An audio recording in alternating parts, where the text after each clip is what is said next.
On va maintenant faire un aparté dans le prolongement de ce qu'on a vu sur le rapport entre les cultures. Chez Claude Lévi-Strauss, on va faire un aparté sur la question du rituel religieux, du fait religieux, et ça va être relativement bref. Ce que je voudrais faire, vous savez qu'on doit lire ensemble une œuvre complète, donc un bouquin, quoi. Et ce que je voudrais faire, c'est vous faire lire euh, un chapitre du livre de Hannah Arendt, La crise de la culture, et le premier chapitre, Qu'est-ce que l'autorité, qui porte justement sur la question de la religion et de la politique. Alors, on va vraiment faire rétablir quelques bases en matière de sciences humaines. Euh, Est-ce que vous avez vu en SES Dilthey et la distinction entre expliquer et comprendre? Ok. Dilthey, craie, craie. Il n'y a pas de craie. Si. Ah oui, bah c'est malin ça, des craies vertes sur un tableau vert, fallait y penser.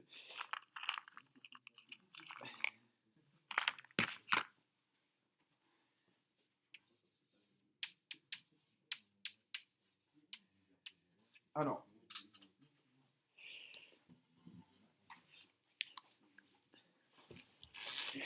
quel est le rapport que nous devons entretenir d'un point de vue scientifique avec les autres cultures? Comment connaître les autres cultures? C'est la question euh, qu'on doit se poser de manière générale en anthropologie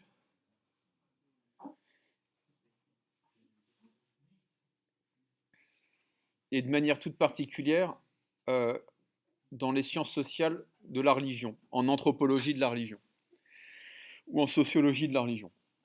Comment connaître un phénomène religieux,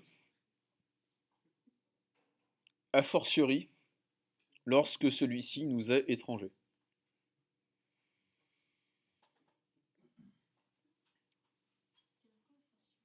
A fortiori, c'est à plus forte raison. Donc c'est encore plus, si vous voulez, cette question se pose encore plus lorsque ce fait religieux nous est totalement étranger, totalement hermétique.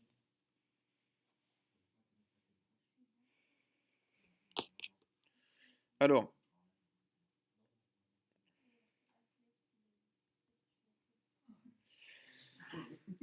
on va revenir sur une distinction que vous faites trop de bruit, que Wilhelm Dilthey, Wilhelm W-I-L-H-E-L-M, Dilthey, c'est écrit au tableau.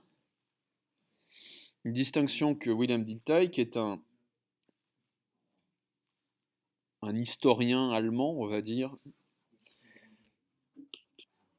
de la fin du XIXe siècle, enfin du milieu et de la fin du XIXe siècle. Une distinction donc que Dilthey va opérer, la distinction entre expliquer et comprendre. Expliquer et comprendre. Quelle est la différence entre une explication et une compréhension? Alors, et compréhension. Qu'est-ce qu'on appelle expliquer en science? Expliquer, c'est saisir un phénomène en donnant la cause.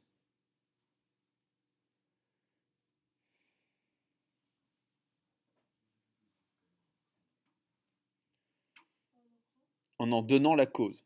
Autrement dit, expliquer, c'est rapporter un événement à sa cause. Et Dilthey nous dit, c'est dans un texte qui s'appelle Le monde de l'esprit, Dilthey nous dit que euh, l'explication à court, en particulier dans les sciences dures, en maths, en physique, en astronomie, en chimie, en biologie, on explique les phénomènes. Et donc, l'explication se superpose en fait à la méthode des sciences dites dures, des sciences mathématiques ou mathématisées, sciences de la nature. Et puis, il y a la compréhension. Qu'est-ce que c'est que la compréhension? La compréhension s'intéresse au sens d'un événement et non forcément à la cause d'un événement, à la signification d'un événement, on dirait aujourd'hui. Et comment parvient-on au sens d'un événement? On y parvient en le mettant dans un contexte qui va nous permettre d'interpréter le sens de tel ou tel phénomène.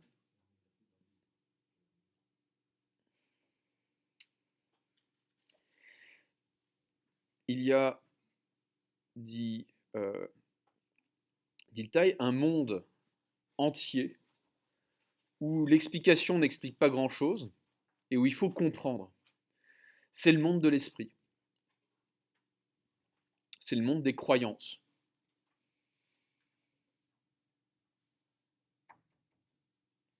C'est le monde aussi de la littérature, par exemple.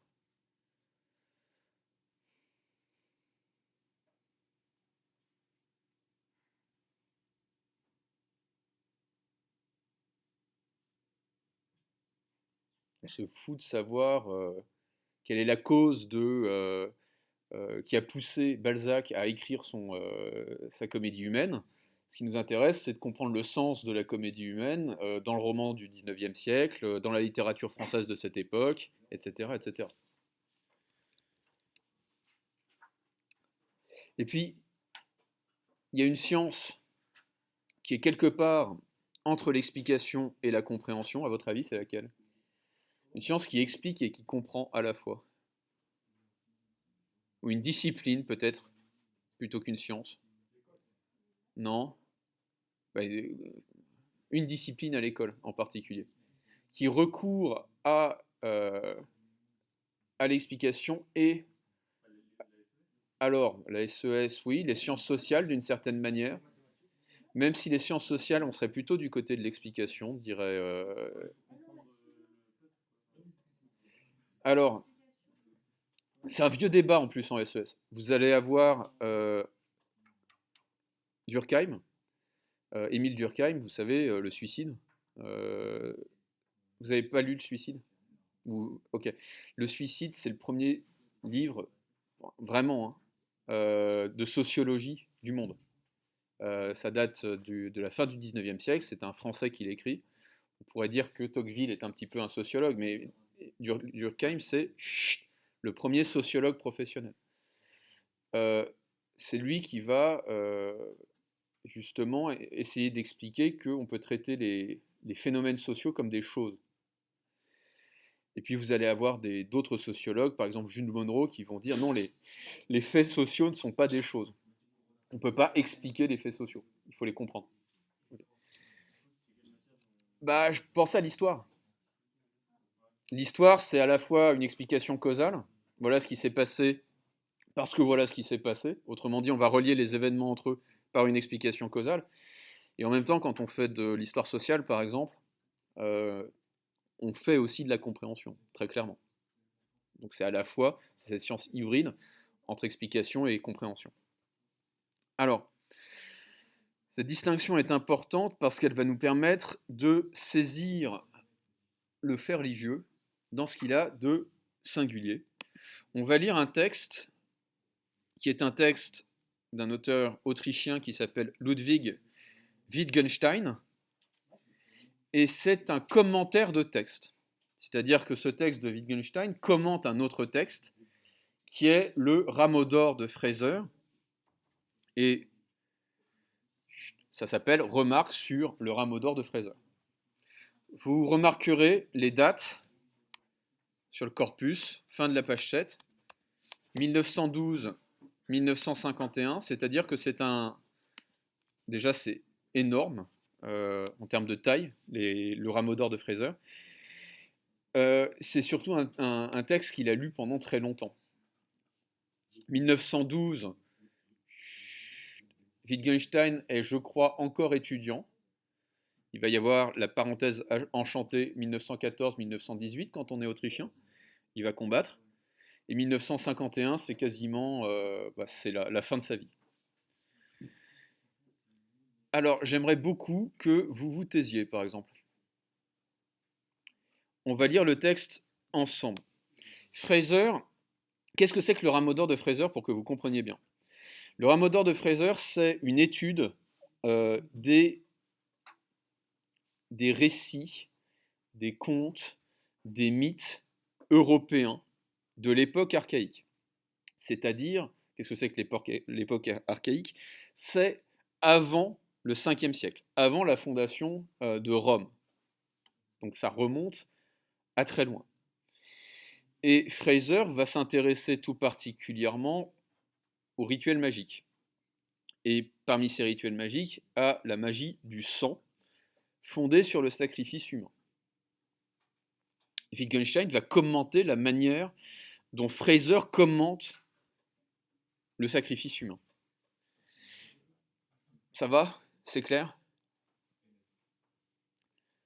Tout le monde lit le texte avec moi, sinon vous allez vraiment être paumé. Il faut que vous ayez le texte. Qui ne l'a pas? Je vais voir si j'en ai pas en rab.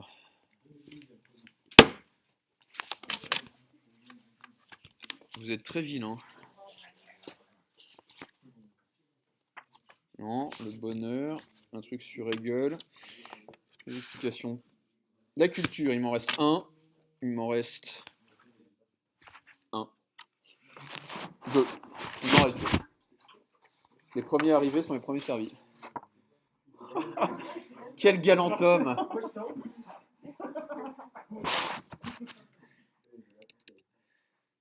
Ah là là.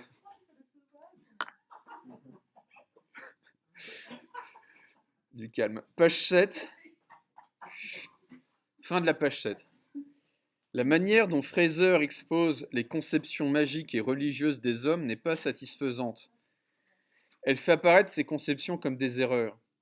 L'idée déjà de vouloir expliquer l'usage, par exemple le meurtre du roi prêtre, me semble un échec. Tout ce que Fraser fait consiste à le rendre vraisemblable pour des hommes qui pensent de façon semblable à lui. Il est très remarquable que tous ces usages soient au bout du compte présentés, pour ainsi dire, comme des stupidités. Mais jamais il ne devient vraisemblable que les hommes fassent tout cela par pure stupidité. Lorsque, par exemple, il nous explique que le roi doit être tué dans la fleur de l'âge, parce qu'autrement, d'après les conceptions des sauvages, son âme ne se maintiendrait pas en état de fraîcheur. Alors j'explique quand même ça un petit peu. Il est question dans le rameau d'or de Fraser d'une tribu celte du nord de l'Italie, la tribu de la forêt ou du lac de Nemi. Le lac de Nemi existe encore, hein, c'est au nord de l'Italie. Cette tribu sacrifie rituellement son roi prêtre, de manière assez régulière, puisque le roi prêtre est sélectionné parmi les meilleurs guerriers, et il doit mourir avant ses 25 ans. Il doit être sacrifié avant ses 25 ans. Si les élections présidentielles étaient comme ça en France, je voterais. Donc, il s'agit d'une société qui sacrifie rituellement son meilleur guerrier dans la fleur de l'âge, c'est-à-dire jeune. Et pour Fraser, c'est d'une certaine manière une question de fraîcheur de l'âme, si vous voulez. Il y a une date de péremption. Après 25 ans, l'âme n'est plus fraîche. Ça, j'en sais quelque chose. Il faut donc sacrifier le meilleur guerrier de la tribu. Fraser va dire, mais qu'est-ce qui peut être débile, ces Gaulois? Ils sont fous, ces Gaulois. Quel est l'intérêt de sacrifier rituellement son meilleur guerrier? Il n'y en a pas, donc ils sont un peu débiles sur les bords. C'est-à-dire qu'ils croient des stupidités. C'est bien compris ça? Alors, je relis le paragraphe. Lorsque, par exemple, il nous explique que le roi... Chut. Bon, vous venez là. C'est-à-dire apporter du pchit.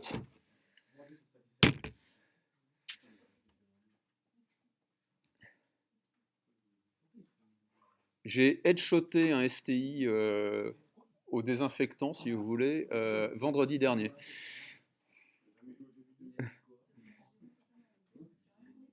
Il s'est réveillé. Euh,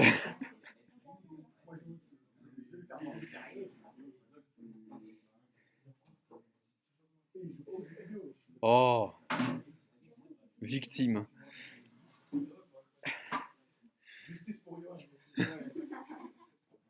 On fera des t-shirts.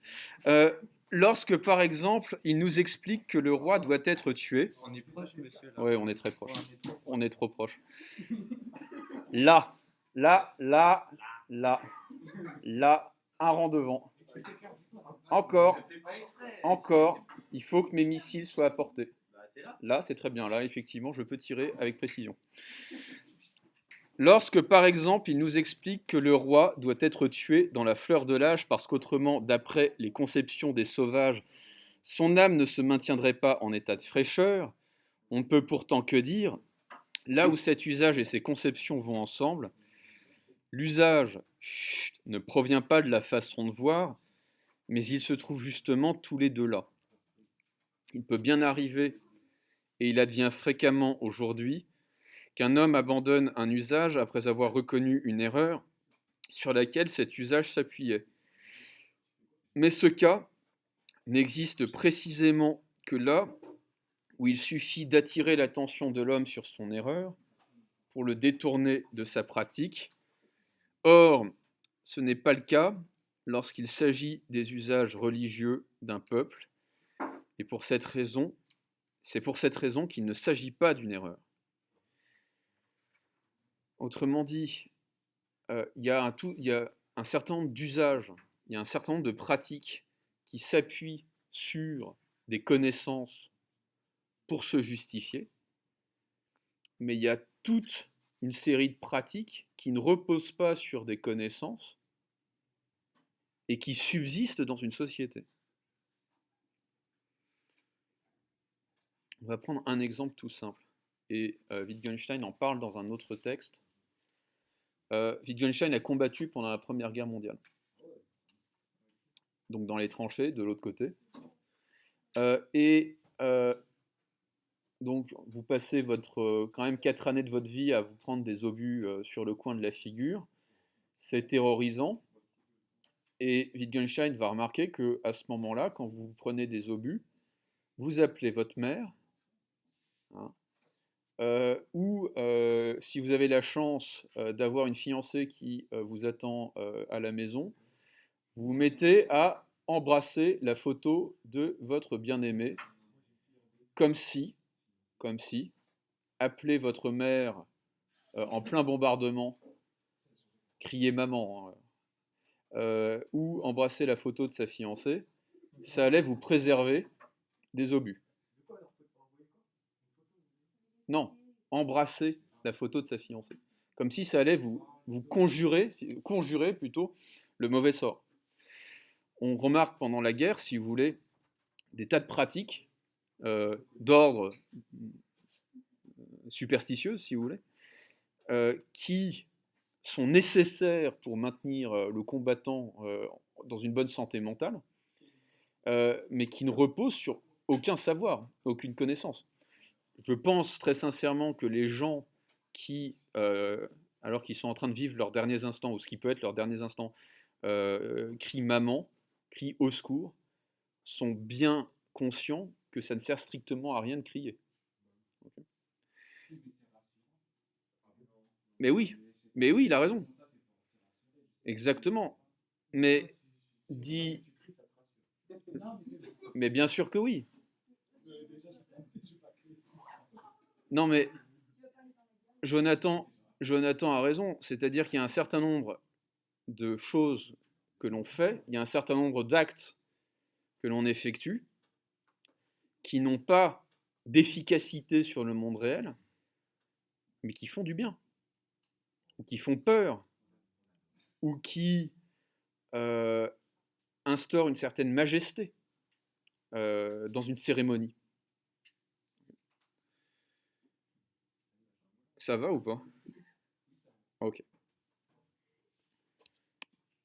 Fraser dit qu'il est très difficile de découvrir l'erreur dans la magie, et c'est pour cela qu'elle se maintient si longtemps, parce que par exemple, un sortilège destiné à faire venir la pluie se révèle certainement tôt ou tard efficace. Alors je ne sais pas si vous avez lu cette BD d'Astérix et Obélix qui s'appelle Le Devin, mais en gros c'est ça, c'est-à-dire que vous avez un devin qui va vous dire après la pluie vient le beau temps, donc ça se passe en Bretagne en plus. Après la pluie vient le beau temps, après la pluie vient le breton. Le breton vient avec la pluie.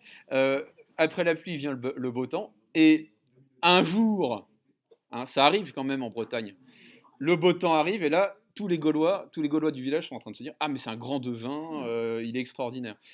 Et donc, ce que Fraser dit, c'est qu'il est très difficile, il est très difficile de déceler l'erreur dans la magie, parce que n'importe quel sortilège, n'importe quelle prophétie finit tôt ou tard par devenir vrai. Si jamais je lance un maléfice, si vous voulez, pour que quelqu'un meure, un jour ou l'autre, ça finit par arriver.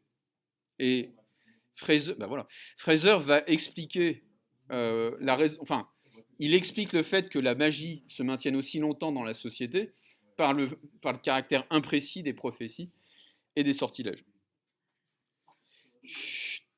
Mais bon, je poursuis la lecture. Mais alors il est étonnant précisément que les hommes ne s'avisent pas plus tôt que même sans cela, tôt ou tard, il pleut. Je crois que l'entreprise même d'une explication est déjà un échec, parce qu'on doit seulement rassembler correctement ce qu'on sait et ne rien ajouter, et la satisfaction qu'on s'efforce d'obtenir par l'explication se donne d'elle-même. Et ici, ce n'est absolument pas l'explication qui satisfait. Lorsque Fraser commence en nous racontant l'histoire du roi de la forêt de Némi, il le fait avec un ton qui indique que se passe ici quelque chose de remarquable et d'effrayant. Mais à la question « Pourquoi cela a-t-il lieu ?», on a véritablement répondu lorsqu'on dit « Parce que c'est effrayant ». C'est-à-dire cela même qui nous apparaît dans cet acte effrayant, grandiose, sinistre, tragique, rien moins trivial et insignifiant, c'est cela qui a donné naissance à cet acte. On ne peut ici que décrire et dire « Ainsi est la vie humaine ». L'explication, comparée à l'impression que fait sur nous ce qui est décrit, est trop incertaine. Donc, que nous dit Wittgenstein ici? Il nous dit, lorsqu'on est face au sacrifice humain et qu'on essaye d'expliquer une telle pratique, on échoue. Pourquoi le sacrifice humain a-t-il lieu? Pour le savoir, il suffit de le décrire. Il a lieu parce que c'est horrible, parce que c'est effrayant, parce que ça donne une majesté à la mort, parce que ça permet d'une certaine manière de s'approprier la mort, de symboliser la mort. Ça permet tout simplement de se confronter à elle de manière spectaculaire. Pourquoi alors que maintenant vous savez que les Aristochats et Peter Pan et tout ça, il faut un avertissement parental maintenant pour regarder ça sur Disney+, mais que on se gave en revanche de films d'horreur à longueur de journée, en tout cas on peut. Pourquoi est-ce qu'on regarde des films d'horreur? Parce que d'une certaine manière, on a tellement évacué la mort de nos sociétés. On met ça dans les EHPAD maintenant. Non, mais c'est vrai. Enfin, mais c'est pas drôle. c'est peut-être ma manière de parler qui est un peu brutale, mais on a tellement peur de la mort, on trouve ça tellement dégoûtant, si vous voulez, c'est le meilleur des mondes, que on met les vieux en marge de la société pour ne pas avoir à les regarder mourir. C'est le dégoût de la mort, si vous voulez, qui caractérise nos sociétés occidentales modernes, contemporaines. Non, c'est pas ça. C'est que pour compenser, en fait, on joue à des jeux vidéo, on peut flinguer 15 types à la minute, on regarde des films de guerre, alors qu'on ne fait plus la guerre. On regarde, en tout cas, le peuple ne fait plus la guerre, ce sont des professionnels qui la font à notre place. Euh, les, on fait tout, si vous voulez, pour évacuer la mort, mais on va regarder, on va se confronter au spectacle de la violence, parce qu'au fond, c'est notre seule manière, si vous voulez, de la rendre un petit peu réelle. Euh, Inutile de vous dire que quelqu'un qui sacrifie son meilleur guerrier tous les 5 ans a un autre rapport à la mort que nous. Ça, c'est sûr. Hein. C'est absolument certain.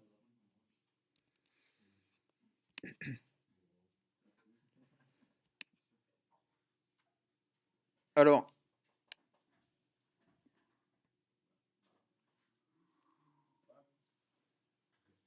celui qui est saisi par la majesté de la mort peut exprimer cela par une vie de ce genre. Cela ne constitue naturellement pas non plus une explication, et ne fait au contraire que mettre un symbole à la place d'un autre, ou encore une cérémonie à la place d'une autre. Un symbole religieux ne se fonde sur aucune opinion, et c'est seulement à l'opinion que l'erreur correspond. Les pratiques religieuses ou la vie religieuse du roi prêtre ne sont pas d'une nature différente de celle de n'importe quelle pratique authentiquement religieuse d'aujourd'hui, comme la confession des péchés. Celle-ci peut s'expliquer et ne peut pas s'expliquer. Pourquoi Pourquoi est-ce que les musulmans se tournent vers la Mecque pour prier?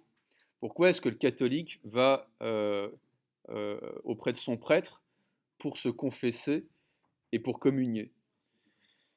Parce que, dit Wittgenstein, l'être humain est un animal symbolique. Il a besoin de symboles pour vivre, il a besoin d'exprimer sa vie dans des symboles, et en fait, on ne comprend pas, enfin plutôt, on ne peut pas expliquer ces symboles, ils font partie de la vie.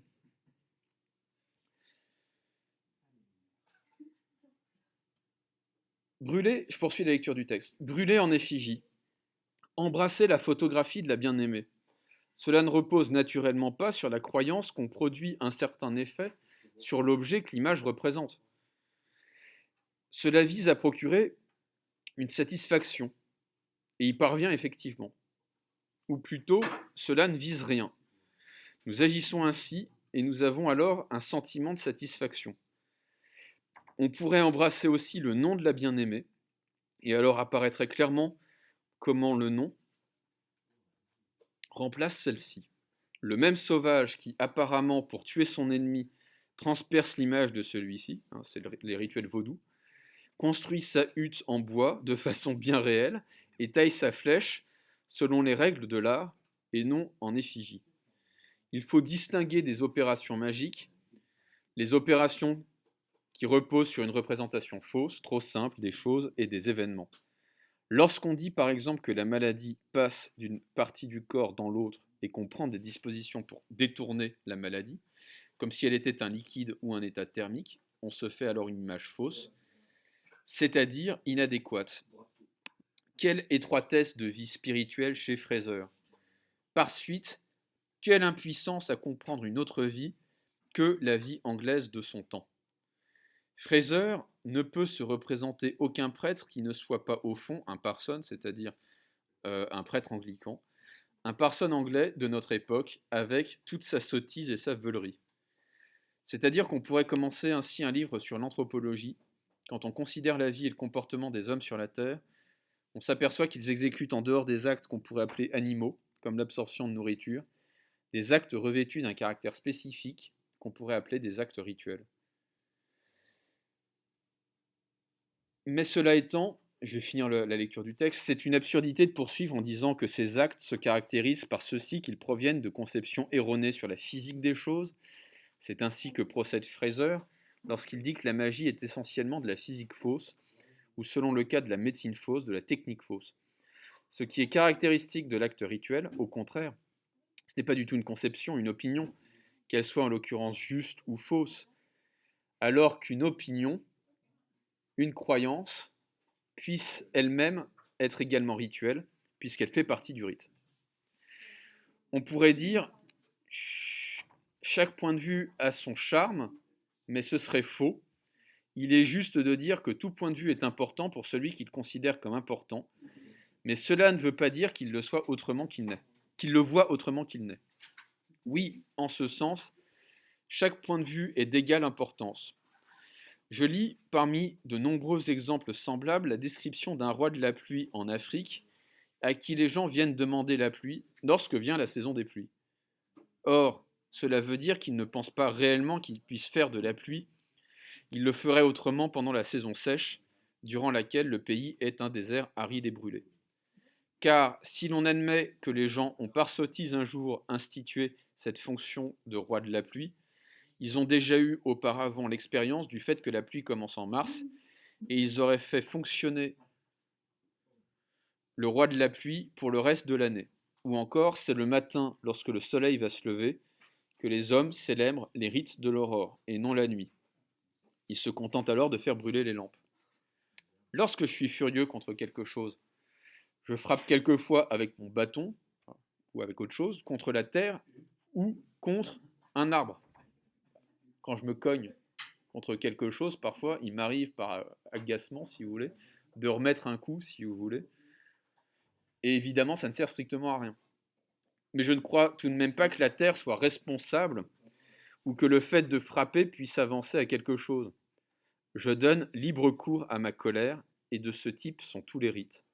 On peut appeler de tels actes des actes instinctifs, et une explication historique qui dirait par exemple que j'ai cru autrefois, ou que mes ancêtres ont cru, que le fait de frapper la terre avançait à quelque chose, est une hypothèse superflue qui n'explique rien.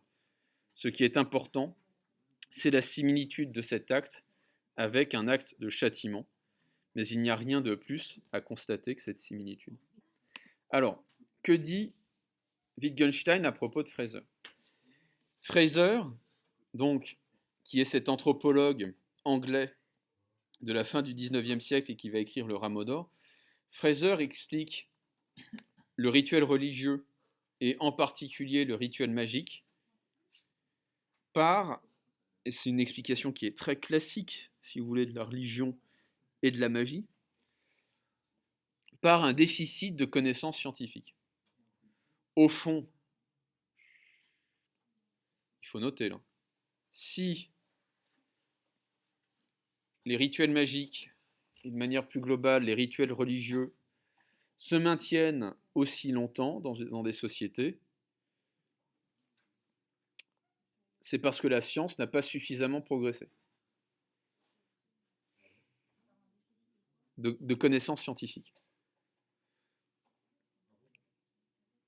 C'est ce que dit Fraser. Plus une société va progresser scientifiquement et technologiquement, plus les croyances vont reculer.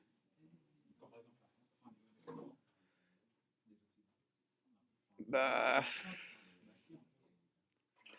c'est un vrai débat et c'est un débat qu'on va avoir avec Hannah Arendt. C'est-à-dire, est-ce que les croyances religieuses vont pas se reporter sur autre chose que Dieu, par exemple? Vous voyez, sur les droits de l'homme, est-ce qu'on ne peut pas parler de religion séculière, de religion qui se reporte sur d'autres objets, si vous voulez, que la foi religieuse? On a parlé, par exemple, de religion d'État pour parler du culte de la personnalité dans des régimes totalitaires, par exemple. Mais je ferme cette parenthèse parce qu'on la verra vraiment en détail avec Hannah Arendt. Donc, au fond, Fraser explique la magie par un déficit d'explication scientifique. Il y a des phénomènes qu'on n'arrive pas à expliquer, on va mettre des causes surnaturelles derrière des phénomènes naturels. Il va expliquer la magie par un déficit d'explication scientifique. Bah, si vous voulez, c'est... Bah, on dirait, c'est-à-dire que Zeus, Jupiter, les dieux, d'où viennent les éclairs? Bon, on va mettre un dieu derrière. D'où viennent les tempêtes? On va mettre un dieu des océans derrière, Poséidon ou Neptune. On va mettre des dieux à chaque fois qu'on ne parvient pas à expliquer un phénomène naturel. On va mettre des dieux ou de la magie à chaque fois que la science n'a pas suffisamment progressé pour rendre compte de ces phénomènes. Et donc, Wittgenstein va critiquer la thèse de Fraser. Wittgenstein, donc, il a toutes les consoles de l'alphabet dans son nom propre, dans son nom de famille, Wittgenstein. Wittgenstein, c'est écrit sur le texte. Wittgenstein.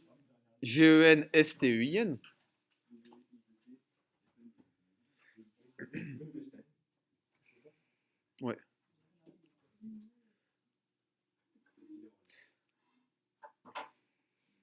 Alors, il y a deux Wittgenstein célèbres.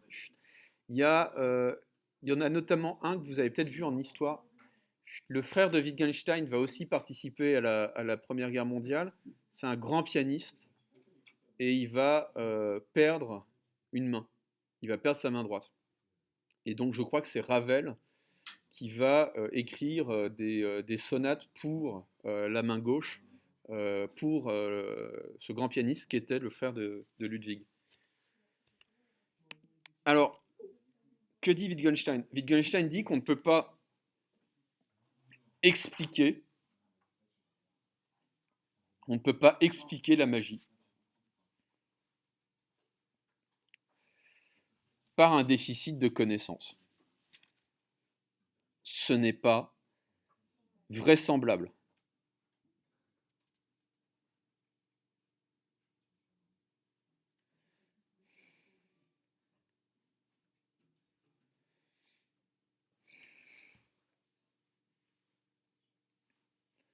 Pourquoi? Parce que ça serait concevoir toute croyance comme une stupidité.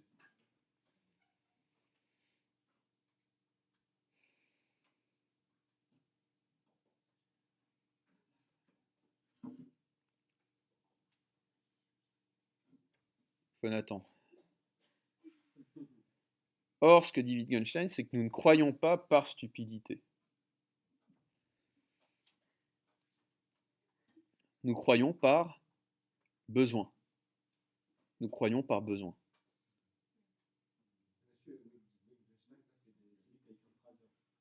C'est lui qui critique Fraser. Oui. Non.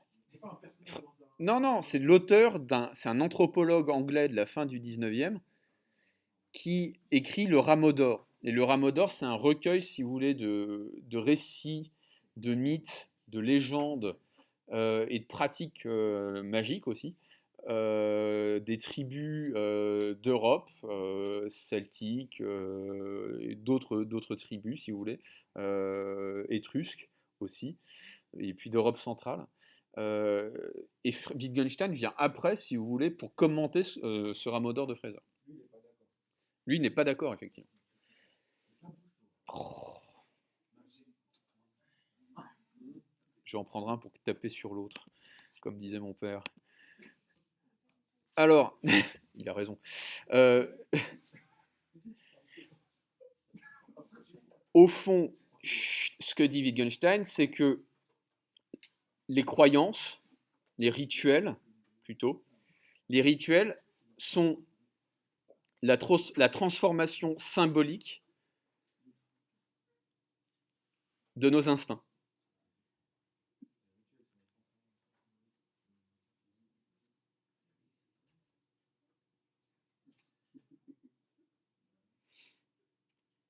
Et ces symboles peuvent prendre diverses formes, c'est sûr.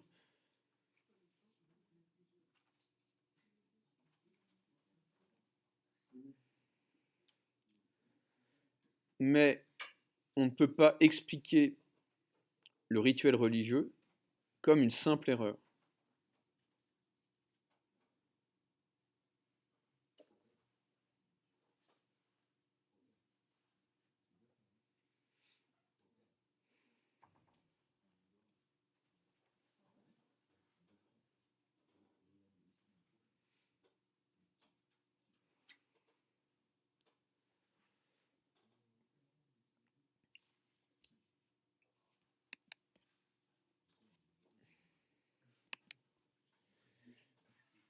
Wittgenstein compare, alors je reviendrai là-dessus tout à l'heure, enfin tout à l'heure non, quand est-ce qu'on se voit? Demain?